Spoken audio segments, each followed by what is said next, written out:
So, Rush Hour 4 is quote unquote confirmed by Jackie Chan himself, which this literally happened the exact same way. Everyone said that Jackie Chan himself said that Rush Hour 4 was in the works like years ago. I remember it like it was yesterday. It's kind of insane how y'all just run with anything, especially if it's old news. So I'm not going to specifically say for certain because I have yet to see anything from today's date, not just someone saying that this happened, but Jackie Chan himself in today's time, his big old age today, saying that Rush Hour 4 is quote unquote in the works. All right. Don't know. But since that may possibly be a thing, I'm going to talk about the Rush Hour movies. Yeah. And for those who know me on this channel, I know I talk a lot about racism, colorism, what's going on in media, in gaming, in movies, stuff like that. So this isn't something that's different than what is usually here. But I want to tell you that I like the Rush Hour.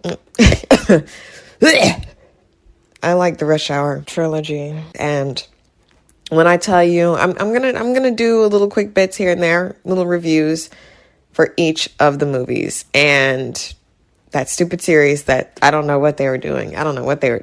I have no idea. Literally, if I had the knowledge tree and I ate from the apple knowledge tree or whatever, I bit into that apple, I don't think they would even have the answers for me as to why they made that Rush Hour series.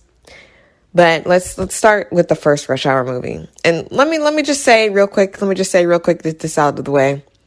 For all those people who may be white, maybe Asian, maybe black, I really don't understand how there's so many people talking about how if there's no racism in my Rush Hour, that's what the core, that's what everything's all about. I need sexism. I need everything. And I'm just at first I was like, are y'all for real? And then I started thinking, okay, this might not even be black people. This might not even be Asian people.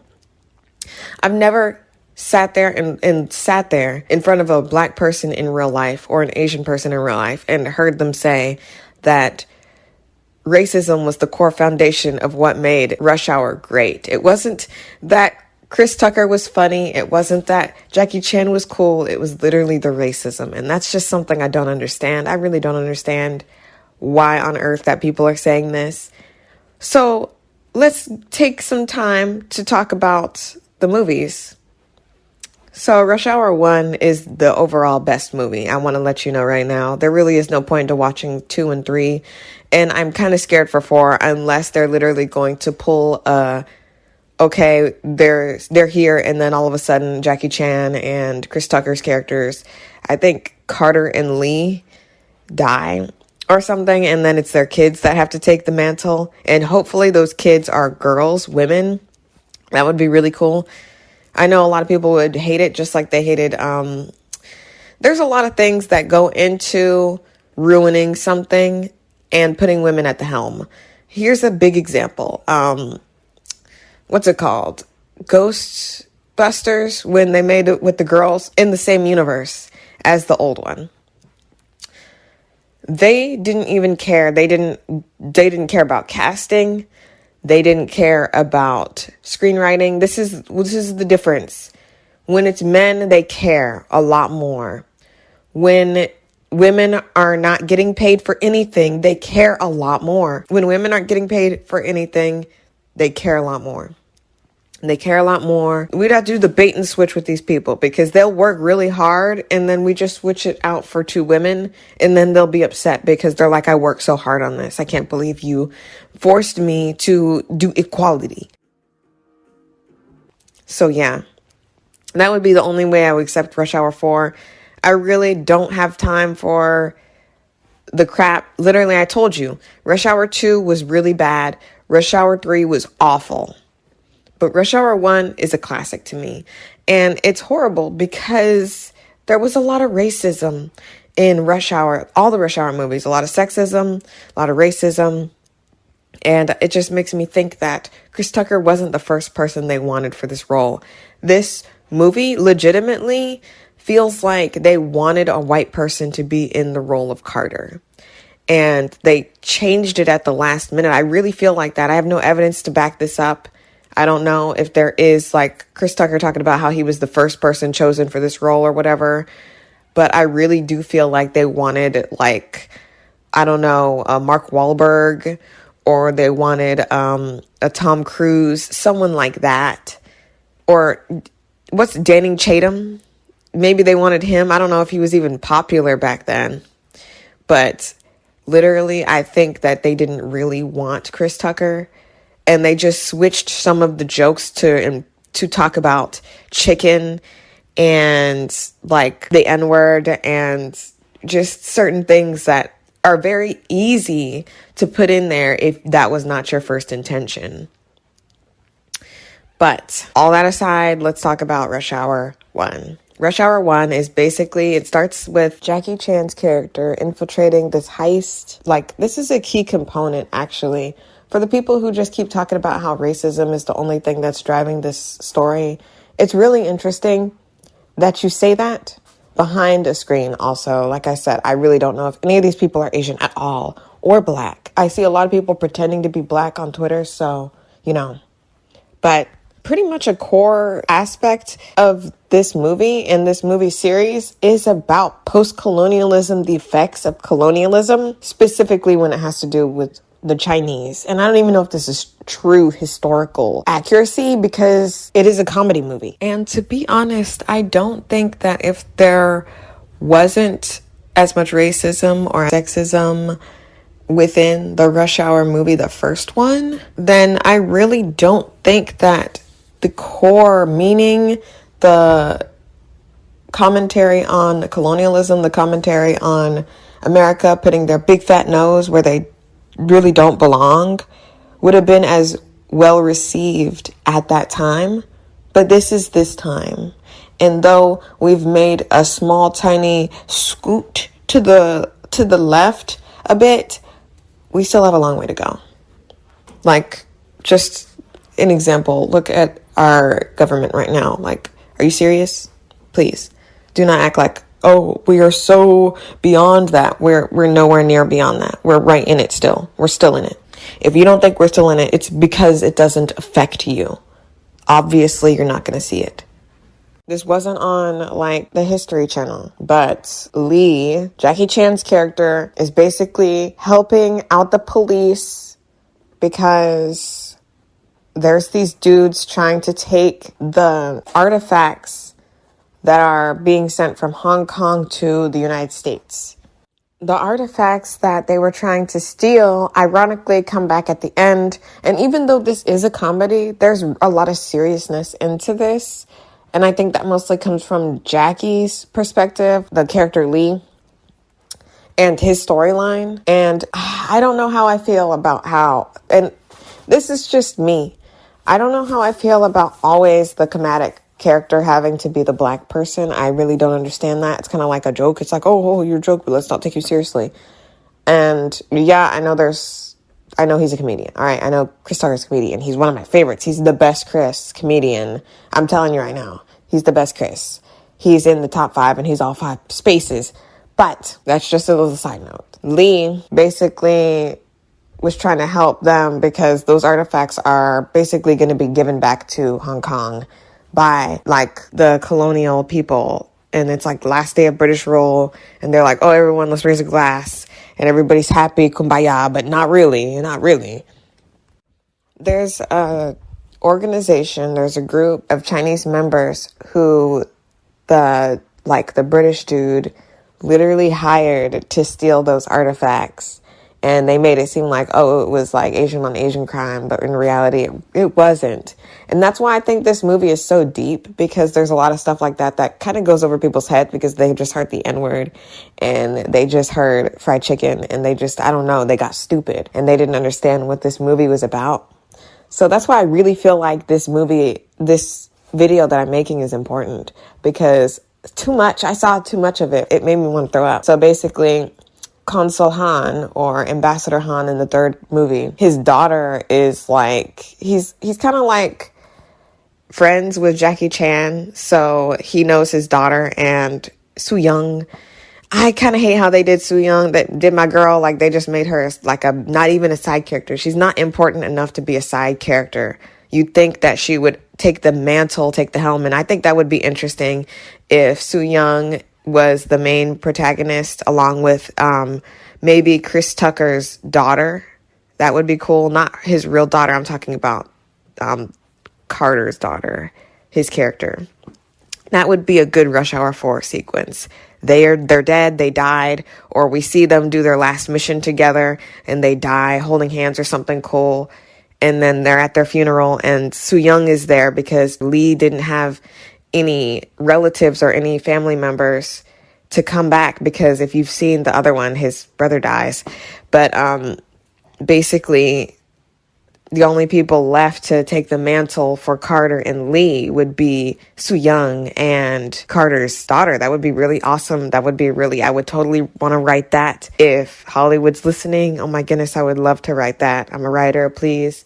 Let me do that. Let me also cast, because you're not about to get nobody that's light-skinned to play Chris Tucker's dark-skinned daughter.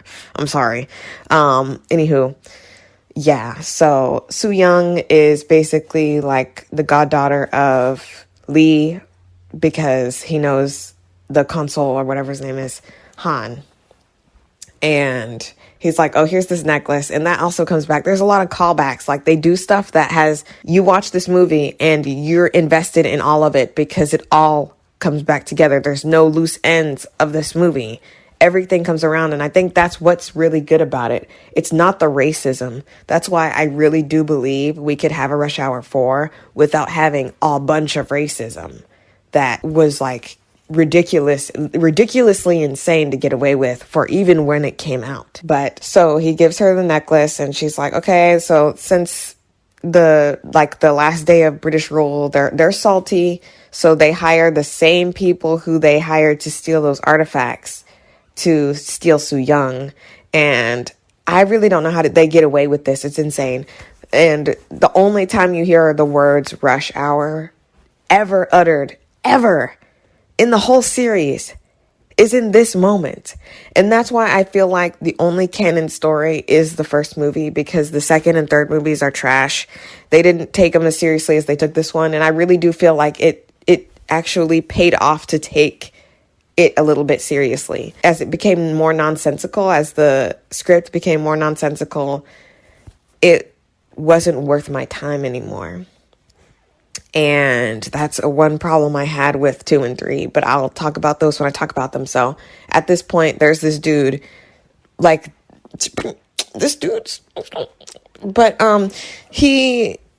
he's someone that was in the beginning. He's basically the arch nemesis of Lee because he got away in the beginning on the boat where the artifacts were when Lee got him. But he's the one that steals Soo Young, and he stops the people because they're like important people in the black car, sending her from one place to another, which is insane. It's kind of insane because, like I said, I don't know how they got away with this. That's the funny thing about this. It doesn't have to always make sense because, again, this is a comedy.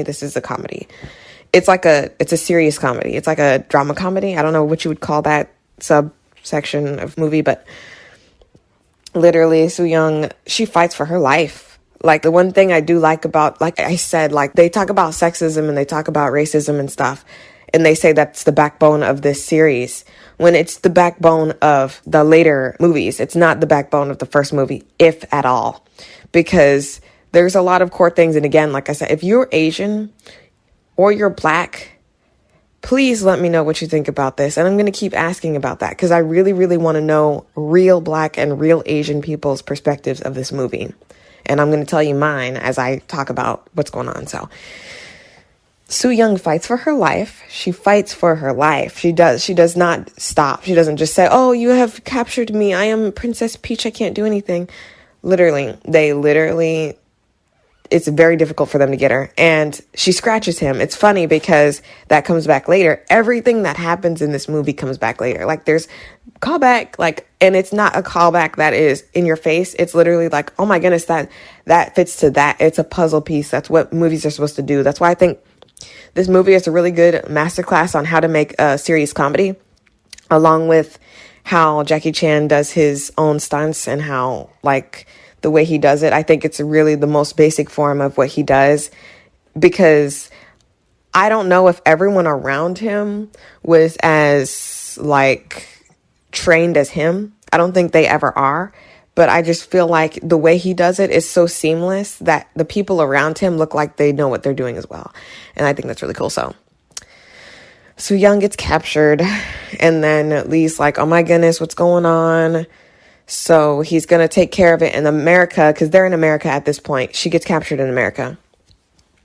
And they're like, oh, we can't deal with this. And so the police get on it, and Carter is just a police officer. He's a beat cop, but he's undercover, supposedly. Like, the whole beginning of Carter's story is kind of strange, because they got this dude that looks like he's that big rat from Flushed Away.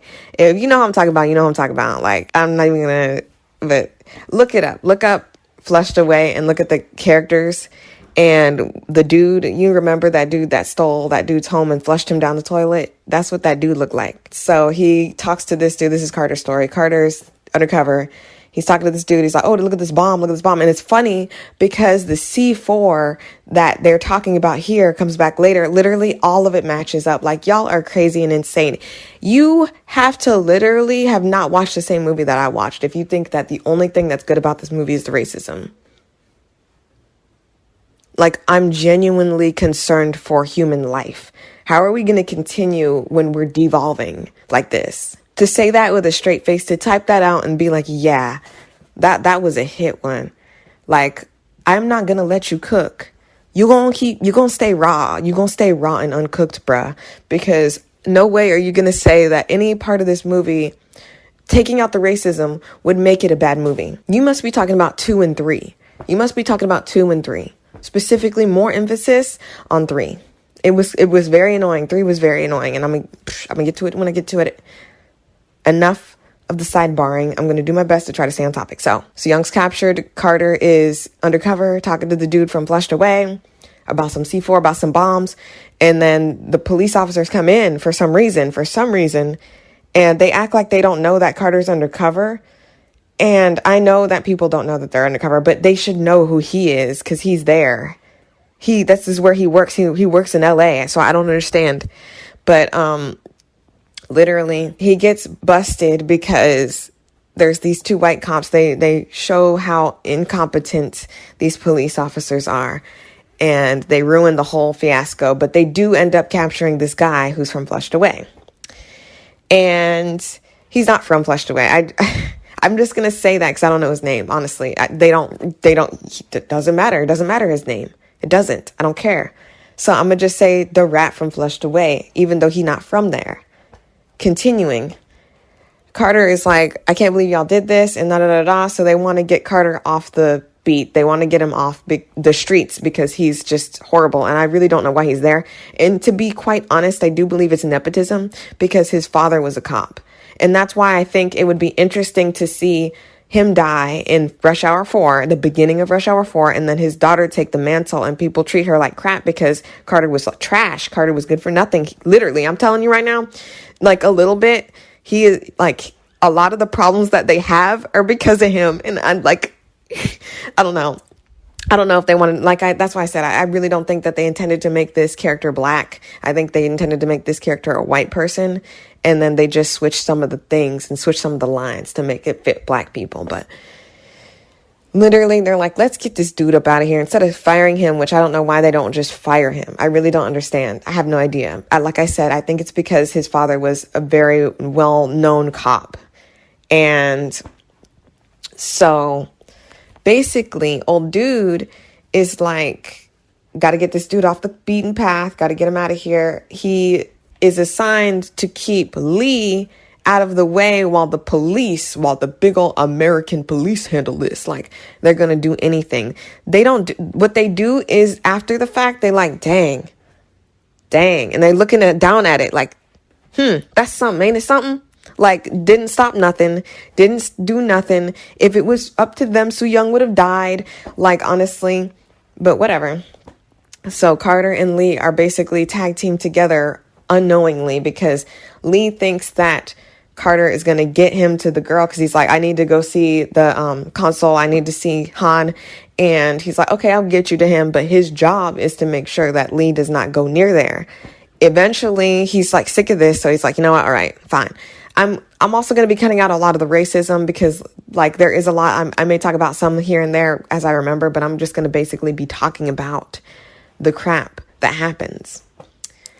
And so Carter attaches Lee to the car and he basically takes the steering wheel and leaves. It's hilarious. This is one of the funniest movies I've seen in a long time. Like I can still watch this movie and actually genuinely laugh. There's some things that were funny in my past that I'm just sitting there looking at it like, why would I ever laugh at this? But this is a genuinely funny movie. So long story short, please watch the movie. Lee gets to the embassy place where the police are sitting there trying to get Soo Young back because they were incompetent and they were trash and they couldn't help Soo Young to begin with. And Lee literally busts in there through all of the like American police and American security right next to where they said they didn't want him, which is kind of ridiculous. I don't know, like it's supposed to be literal racism, not just racism that they put in the movie for no reason, but literal racism and xenophobia from the cops in the American cops, because they don't think that Lee can handle himself, even though he's the one that stopped the robbery in the first place, but whatever.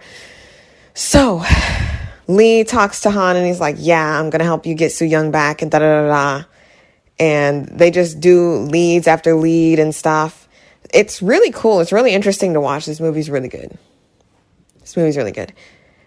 And they basically play games. There's a lot of tomfoolery that occurs. There's the, what's up, the thing that Jackie Chan did that he honestly, listening to what he said some of the words that he didn't know at the time, because I'm sure he knows a lot more English now. But at the time when he made this movie, he didn't know what he was saying a lot of the times. A lot of times he was just like doing the line because he's a good actor. Bad father, good actor. But anyway, I'm not going to drag him for that right now. But literally, I can't believe that I'm just sitting here like dumbfounded. I'm just gobsmacked. I don't understand how y'all think that the racism that they put in the movie, not the racism that they said that, like, there's embedded racism and then there's storytelling racism where, okay, this is something that actually occurs. This xenophobia actually occurs in real life. The whole, I'm not even going to get into that, but overall, the story concludes and it has a lot of callbacks to I don't know if she's supposed to be black. She's supposed to be, maybe, but maybe biracial. There's this like biracial black maybe woman who Carter sexually harasses and says that to everyone that they were rolling around the bed together and stuff. And she plays a part in it. And for some reason, they never let any woman with skin tone have any hair. And I think that was a microaggression because she had short hair. And that's not a problem if there were more black women, any women of color that were not Asian within this film that had hair. Because all of the Asian women, mostly all, I don't recall any bald-headed Asian women in these movies. They all have long hair. They all get to live in their own hair.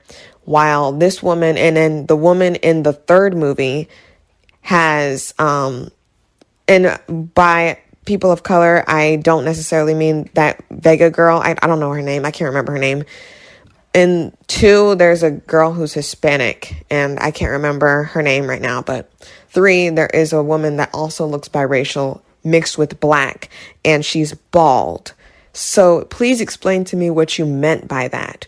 What did you mean? There's only 2.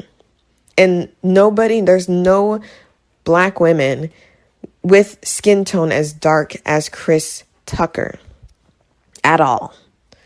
Lighter than me, lighter than a brown paper bag, lighter than a brown egg. Look at your wall, and that's the color they are. Look at your wall right now. If you're in a regular house, not no house that has like green wallpaper or green like walls for some reason.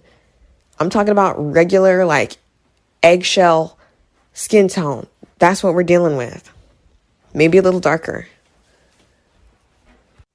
But so basically, longer story shorter, Soo Young's like protected Lee Carter. They learned the meaning of friendship, and turns out Carter's father died because his partner was bad, and he's a bad partner. He's funny and stuff, and it's cool and funny and all that, but like if he didn't have Chris Tucker luck that he has in like almost every movie he's in, from Friday as Smokey to Rush Hour as this, honestly, like, he has this thing called Chris Tucker luck. And Chris Tucker luck is when you can flab your mouth, do whatever you can, mess up, drop the gun, do whatever, and still make it somehow. That's what his characters usually do. And he should have milked that for all it was worth. He took some moral high ground or whatever, talking about, oh, I'm in the church, I can't do this no more, I can't do smoking no more.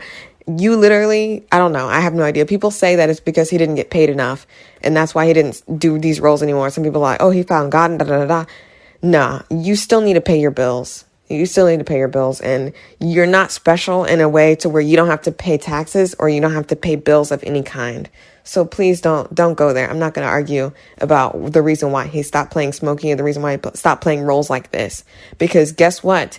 Like I said, unless they're going to do my idea where they're going to like either have them die off screen or have them die in the first part of the movie, literally, I personally hope that he comes back, because when I get to the series, I'm going to explain why it failed.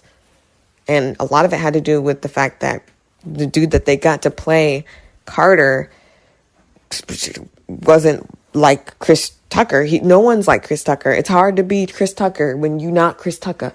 So, you know, but unless they're going to do that thing where they get killed off, he's still going to appear. He's still going to be this dude, unless they're going to change his character and ruin the series. And there is a sense of charm that comes with this movie that has to do with the comedic timing. And I think that's the difference between a straight up racism, straight up racist going on a stage and just doing the whole stereotypical stuff and people laughing and applauding like that's new or innovative at all or funny at all, versus the comedic timing of Rush Hour, when things were said, how things were said, who said it. And again, I feel like Carter was supposed to be white at first, and they made him black because there's no other facet of this. There's literally one scene, and they have that one scene in like every movie. It's spanned across the movies, how Chris will talk to a black person, black man, usually, biracial woman, perhaps. Maybe she's very, very, very, very, very light-skinned, perhaps, without being biracial. But this happens in 1, and this happens in 2, and then the latter happens in 3. So I'm just kind of confused as to what was going on here. But anyway, I'm not arguing about why Chris Tucker is playing games, because I feel like he is playing legitimate games. Just like Jaleel White talking about, oh, I'm not going to be, did I do that? I'm not doing that. That's not my life. And the moment you needed money, did I do that? Putting the glasses back on, boy. You put the glasses back on, boy, because you knew that's what people wanted. And that's what the key is to life. I would love to have something that I could exploit and make money off of so I can pay my bills. But you've got these idiots, losers, scum, that will sit there on some high ground, thinking that they like better than Anakin Skywalker when they literally sitting there crusty. Like, they think that they have the high ground, but they don't. And they talk about how they're not going to be one thing when that one thing is making them money. Unless it's something awful, like, and I don't feel like Smokey was awful. Like, you could have been addicted to crack. You could have did something that the other dude did that is disgusting. The Chris trash, the other Chris that is garbage and ugly and disgusting and colorist. And Chris Tucker could be colorist for all I know. Like, I don't know. For all I know. I just know that his counterpart, the dude that Mike Epps' character that tried to replace him in Friday, thinking that he was great. He was trash in that movie, by the way, just saying. He was the worst part of it, except the Christmas one, because he seemed like he actually knew what he was doing, but the other ones I didn't like. Without Smokey, what is this? What is this? You know what I'm saying? Anywho, all in all, I really want you to watch Rush Hour. Rush Hour is basically like an hour and some 45-minute movie, maybe. It's on HBO Max. I'm not going to spoil everything. I'm just going to do that and tell you that tidbit of it. To be honest, like, I don't think racism carried this movie. In fact, I think it was a hindrance on this movie. And you can play games. I'm not arguing with anybody about this. I'm not. This is purely an informative video to let y'all know what's going on, how it's going on, and when it's going on. Okay, to be honest, like, to be all honest, and I don't mean just because I like something or because I am interested in it. This movie, Rush Hour, it gets an 8. It gets an 8 out of 10. And perhaps if it wasn't a little colorist, like I said, every black woman that's associated or adjacent to blackness is bald-headed. Who did that? Who did that? Please explain. Please. Will the real Slim Shady please stand up? I repeat, will the real Slim Shady please stand up? Tell me who did that. Please, I need to know. I need to know in this lifetime who did that. Every time. Could have been a 10 out of 10, honestly. It could have been a 10 out of 10. I would recommend this to anybody, though. I would. The first Rush Hour, I would recommend to anybody. It's got a critique of colonialism.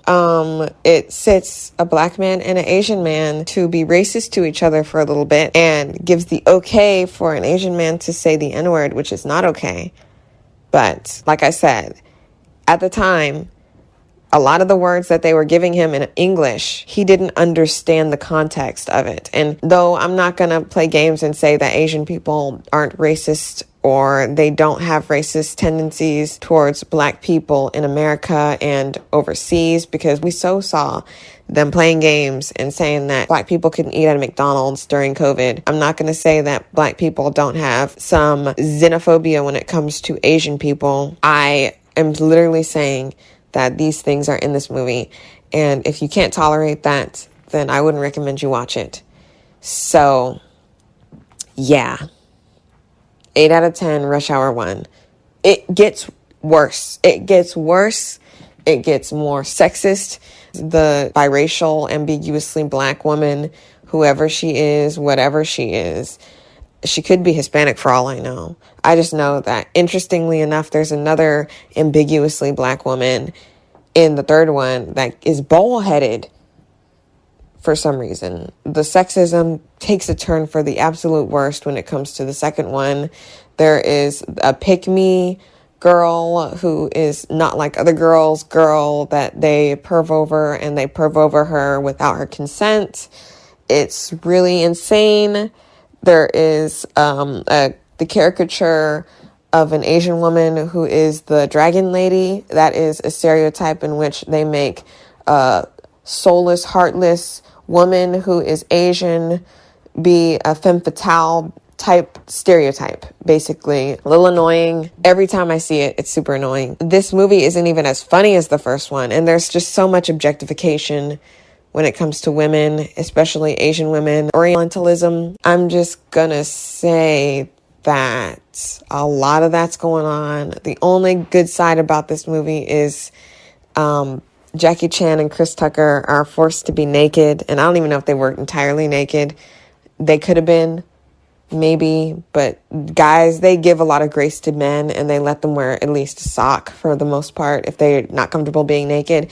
My favorite scene from this movie is when it's like the aftermath, when after the objectification of all the Asian women, like their piece of meat, they go and they're relaxing, and then Carter goes over to some dude and breaks his laptop on the ground. That was hilarious. And everything that follows him breaking the laptop and them fighting is like really cool. But there really is no redeeming qualities about the second one, just because it's so bad when it comes to the sexism and racism against Asian women, racism against just there's a lot. There's a lot. And like I said, it's funny how Asian women, even though like the whole intersectionality of it all, it's funny how when there is Asian women characters, she's able to have all of her hair. But when there is an ambiguously black character among the cast, she has little to no hair or is bull-headed. So that's something that makes me not want to watch it ever again. But yeah. And then there's this Hispanic woman. Like I said, she's the one that I don't know her name. I can't remember her name because she's not one of my favorite actresses, to be honest. I know she's from other movies, but nothing that I can think of right now. She kind of looks like Hispanic Sandra Bullock. Like, if you can think of what that girl's name is, please let me know, because I'm not looking it up because I really don't care. But if you say it in the comments, I'll respond and be like, thanks. But yeah, there's colorism and it's a lot going on. The story doesn't even really matter. It's because they're getting sent off again. Even though they did a good thing in the first movie, they still act as if these people are incompetent. And though Carter is a little incompetent, Lee is very competent.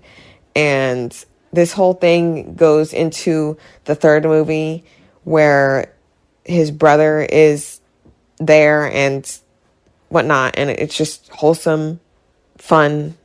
I feel like the third one, they took less seriously, but brought back more seriousness than the second one, which is funny because the second one was closer to the first one. I really feel like, to be honest, just sitting here, I feel like the second one is worse than the third one. I used to think that the third one was the absolute worst and it was horrible. But the third one, I think, is the one with, who is me? Me is you. You was blind. Like, that was a little funny, but again, that could just easily go under the category of racism. Just tap it in there. Just tap it in there. Gently now. And they have the sequence where Chris Tucker was like, oh, oh, oh, oh. And then Jackie Chan was like, over and over again. So the second movie, I'm literally not going to talk about. It's disgusting. I really don't like it. But I would say it gets like a 3, to be honest. And the third one, another ambiguously black woman that's more associated, like if someone looked at her, they would say, oh, that's a black woman, even though she could be biracial. Bald-headed. Bald. She's bald.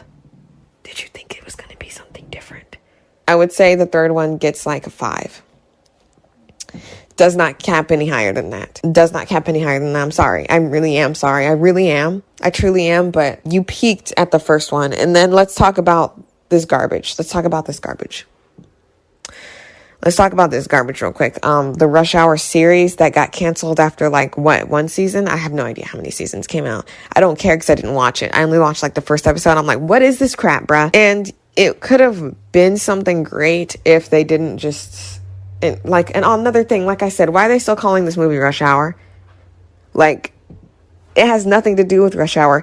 And in fact, it's funny because the first movie had nothing to do with being on the road. The second and third movies have more chases on the street than the first movie. The first movie ain't got no chases on the street. Like I said, they aren't chasing nobody on the street. And yeah, you could say that Jackie was being chased and Chris Tucker was chasing him, but they were going on the street. It wasn't because Rush Hour. It wasn't because it was some fast speed racing thing. It was literally them moving from one car to another car to a bus. So yeah, you could say that totally makes sense, but honestly, it's nowhere near the same as the second movie and third movie where they're on the street. And Rush Hour has nothing to do with being chased. Rush Hour is the hour in which there is traffic, in which there is nobody getting nowhere. So I just don't understand where Rush Hour came from. Can someone please let me know in the comments if you know exactly where it is? I'm not going to look it up because I just really don't care enough, but I'm very interested to know if anyone can come up with the reason why they even called it Rush Hour to begin with, especially since they only said it once in one. And then there's these little things at the end of the movies where it's really cool. It's these gag reels where they messed up and they just left it in there at the end of all the movies. I think that's really cool. And they're like, man, he ain't gonna be in Rush Hour 4 or Rush Hour 3, whichever he said, whenever at the time. That was funny. It was cool. That was cool. It was like an unserious time. It was like a time where you could be unserious. But literally, the funniest thing that happens in the second movie to make it worth anything is the fact that literally Chris Tucker smashes some dude's laptop, and that whole sequence where they're in the spot after they objectify all these women and pick like they are like cattle, like they are cattle, like literally like testing out the milk, like literally. I don't understand how someone thought that that was okay and that was cool. And no, you don't need that to make the movie good, because guess what? The best movie did not have that crap in there. The worst movie did. For anyone to be caping for Rush Hour 2 and 3, you must be out of your mind. Because Rush Hour 1 was so much better. It had better quality. It had better scenes. It had background to it. Everything came back into play. Everything came back. And also the third movie introduces Soo Young as a different actress, which I hated. I hated that because it's like every time I see when y'all think you can just switch out actresses at whim, literally, you don't even care about us. Just like stupid. So there's so many instances where I can say that women were just removed and replaced at the whim. But funny enough, y'all don't do that to men unless it's absolutely necessary, or unless there is no turning left. There's nowhere else to go. You literally are forced to do it by the, like, I just don't understand. I'm so confused. I'm just super duper confused as to why that keeps happening. I don't know why Soo Young was replaced. I saw an article that said something about her being replaced, but not why. And it's just like, okay, like, how long are we going to keep doing this? Anyway, I'm basically done. We're basically done here. It's not as long as I thought, because I wanted to go into deeper detail, but honestly, I just don't care enough, because Rush Hour 2 and 3 suck. If we do have a Rush Hour 4 in the works with Jackie Chan and Chris Tucker as the main characters, I hope to God, in everything that is holy, that they die in the first couple of minutes. At the funeral, Soo Young is there, and she's like, I'm going to take his mantle, because guess what? The reason why he dies is because it's something, or like something happened. There's so many occurrences, like it even hints and foreshadows them dying by bomb, because Lee thought that Carter died in a bomb in one of the movies. And that would be so cool to think that they're cool and they're chilling and they're just chilling in the bomb. Like, that would be crazy. And it would go in with the comedicness of the whole thing, because it would be like everything's fine, everything's cool. And it would be sad. It would be sad, but it would be interesting, because it would bring back the seriousness that was in the first movie, as well as the funky, cool, comedic timing. And hopefully Soo Young would be an actress who can handle her own. Perhaps maybe Soo Young could be more of a comedic character, while the black girl will be serious. That would be interesting. Maybe the black girl won't be serious, but I don't want nobody. Okay. For those who know my complexion, I'm dark-skinned. Maybe to someone, there are people darker than me. There are people darker than me, but I would consider myself dark-skinned. And I feel like if Chris Tucker had a child, and it's really interesting how everyone thinks that if you have a child, everything, it never fails. Y'all so desperately want colonialism to succeed that you will whitewash black people. There's this new movie coming out on Netflix that I'm not going to watch.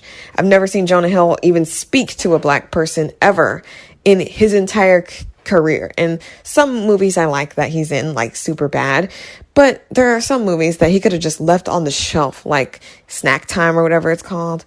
I don't remember what that stupid movie's called, where they're all food. It was really gross. It was really gross and disgusting. And it didn't need to be made. And there's a lot of things that didn't need to be made. And half of those things are what Jonah Hill has made. Like, I think he was in The Wolf of Wall Street. I can't remember. Maybe he was in something else. But he was in some movies that were fine and all right. But this movie, I don't know what it's called. I can't remember. I think it's called You People. It's ridiculous. First of all, that title is disgusting. Second of all, Nia Long is brown skinned to dark skinned. If you want to be honest, she might be considered brown skinned. And Lauren London is supposed to be her biological daughter, supposedly. And guess who her father is? Lauren London isn't even black, I don't even think, to be honest. And also, she's way older to be Nia Long's daughter. Why didn't you get a younger actress? Netflix, I'm looking at you. Hello? Nia Long is 52. Lauren London is a 38-year-old woman. She would have had to have that girl no later than 14 years old. What are you talking about? Get a younger actress, you scum. Netflix is scum. They are colorist. They only promote the kissing booth crap. Season 1,000,000 on that. But you're going to cancel all ethnically inclined shows. Interesting. And then you only have like one dark-skinned black girl per anything at any time under any genre. And everyone else is light-skinned. I.e. Bridgerton. Example number 1876. Also, like I said, her father is none other than Eddie Murphy with 10,000 kids. Y'all don't know this, but Eddie Murphy got a lot of kids. He just take care of them. He is the anti-Nick Cannon because I think a lot of them are with the same woman. I don't think he's got one baby mama for every day of the week like Nick Cannon has, but legitimately Eddie Murphy, he's got like 10 kids, bro. He got like 10 kids. But in this movie, it's supposed to be about a white dude getting with this biracial woman, or I don't even know. Like I said, I don't know if Laura London is even black at all. I have no idea, but literally, what's this dude name? I don't know his name, and I'm not going to plug him here. He's worse than Tyler Perry. Tyler Perry and this dude who made Grownish or Blackish or whatever, they make stuff for white people to laugh at. They don't make stuff for black people. They don't make stuff for black people to be entertained by. You can be a black person to be entertained by his crap and Tyler Perry's crap, but that's fine. I'm just saying that it's disgusting and it's anti-black and it's colorist, it's texturist, everything under the sun that you can think of. That's why they're at the height of their career, because when you go against your people, you get the most money. That's just how it works. So, literally, like I said, if we get Rush Hour 4, this all goes back to Rush Hour 4. We get Rush Hour 4. I will not watch it if you get a light-skinned, brown paper bag, tested, approved woman to play Chris Tucker's daughter, because I hope that it would be daughters, and I hope that you would actually put at least half of the effort that you would put for a male protagonist-led role movie, all right? Because that's what y'all do. Y'all love to say that these things don't work. Wonder Woman didn't work because you didn't put any effort into it. Because you got some of the worst people to write and direct. Because you didn't care about it. You don't care about women-led things. If there's 2 or more women, you don't care. Love and Thunder? Interesting that it was horrible. Interesting. But to be honest, all the Thor movies, the only parts that I liked was with Odin. Anthony Hopkins is just a really good actor, and I like Loki. But literally, y'all don't care. So hope to God that you either hire me or you hire someone who cares about women, to where if people don't like the movie, it's because they either have no taste or they just don't like the movie. And not because there are women in it and you didn't care. I really hope to God that Rush Hour 4 isn't some like time machine where everything's racism and everything's colorist and everything's sexist. That's not what made Rush Hour 1 good. And if you still think that at the end, after I've said everything and I've laid before you stuff and you've watched those movies over again, because I really do think you need to watch those movies over again. HBO Max, watch at least the first one. If you have access to it, please, I highly recommend you watch Rush Hour 1. It succeeds in spite of the racism. And it has a very good story. If you are black and you're Asian, I would like to hear your opinion about Rush Hour, the series, as well as the trilogy. How do you feel about a Rush Hour 4 coming out in 2022? Do you think it can even work? If you like things like Rush Hour, I am also streaming on Twitch, the Princess of Darkness _ between the Princess of in Darkness, Sleeping Dogs, which takes a little inspiration from Rush Hour, I do believe, I think, but there's no black men in the main cast. There's like a side character black guy, and there's no black women at all. And for some reason, there's more white people here than I would hope to see in a movie that's placed in Hong Kong. And I would like if black women were allowed to had more access to spaces like this, because I think if black men get to be everywhere. Another thing that I did see on Twitter is that there was this guy, black man, congratulating all these black people who made it from Vine and da-da-da. And I'm like, can we be serious? Can we be serious and be honest? Ain't no black people getting accepted from Vine in these places. It's black men.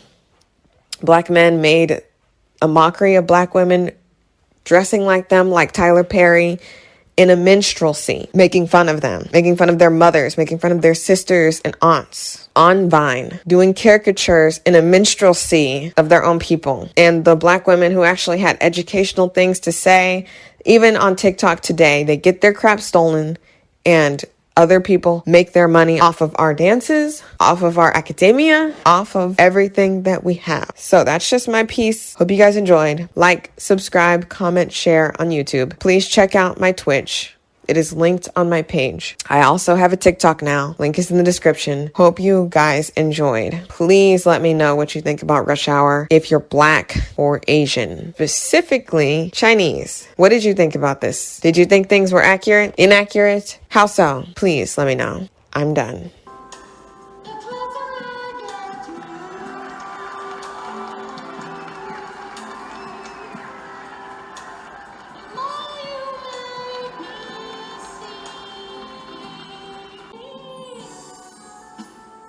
Over and over again, I try to tell myself that we could never be more than friends.